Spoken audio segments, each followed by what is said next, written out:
বন্ধ, কালকে ব্যবসা বন্ধ। ওকে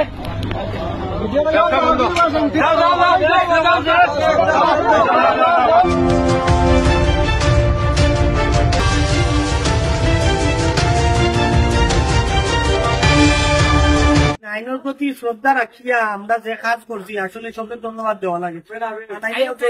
ভাঙচুর করতাম আমরা, এটা সমস্যা হইল না, আইনি প্রক্রিয়ায় সমস্যা হইল না।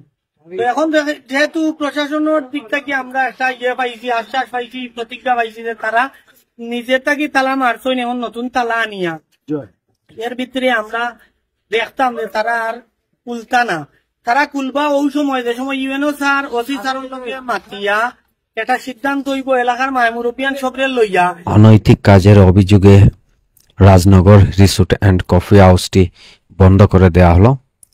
মৌলভীবাজার জেলার রাজনগর উপজেলার ঠেংরা বাজারে রাজনগর রিসোর্ট অ্যান্ড কফি হাউসে অনৈতিক কার্যকলাপ চলছে এই অভিযোগে আজকে রাত্রে স্থানীয় এলাকাবাসী গণ্যমান্য ব্যক্তিবর্গ জড়ো হলে প্রশাসনের লোক ঘটনাস্থলে উপস্থিত হন এবং এলাকার জনপ্রতিনিধি এবং গণ্যমান্য ব্যক্তি এবং প্রশাসনের যৌথ উদ্যোগে রিসোর্টটি তালাবদ্ধ করে দেওয়া হয়। বিস্তারিত জানতে পুরো ভিডিওর সাথে থাকুন।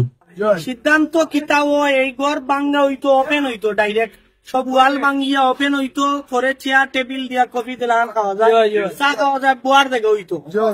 হওয়া পর্যন্ত আমরা অপেক্ষা করি, যদি না হয় তো মেম্বার সাহেব আসইন, আমার ওয়ার্ডের মতিন মেম্বার সাহেব আসইন, সেলিম মেম্বার ভাই সাহেব তাইও আসইন, আমরা সবে মিলিয়া আবার যে এক হইতাম পারতাম না তা তো নাই।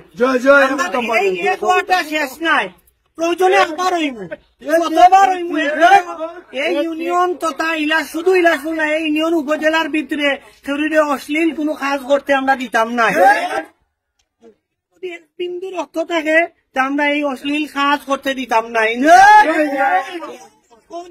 যারা অংশগ্রহণ করছি আল্লাহ আমরা উত্তম যাজা দিতা, আগামীতে সব আইতাম, বন্ধু বান্ধব, আত্মীয় স্বজন, ভাই বেড়াতো সবরে লইয়া এ ধরনের কর্মকাণ্ড সব উপস্থিত হইতাম ইনশাআল্লাহ। সকালে গাউকা আর কেউ কেন উস্কানিমূলক কিছু কইয়া জ্বালাগালি সুতাগুতি এটা কিচ্ছু করতাম না। আমরা আইনের প্রতি শ্রদ্ধা রাখিয়া আমরা অপেক্ষা করতাম সিদ্ধান্ত হওয়া পর্যন্ত। ঠিক আছে, আল্লাহ হাফেজ, সালাম আলাইকুম।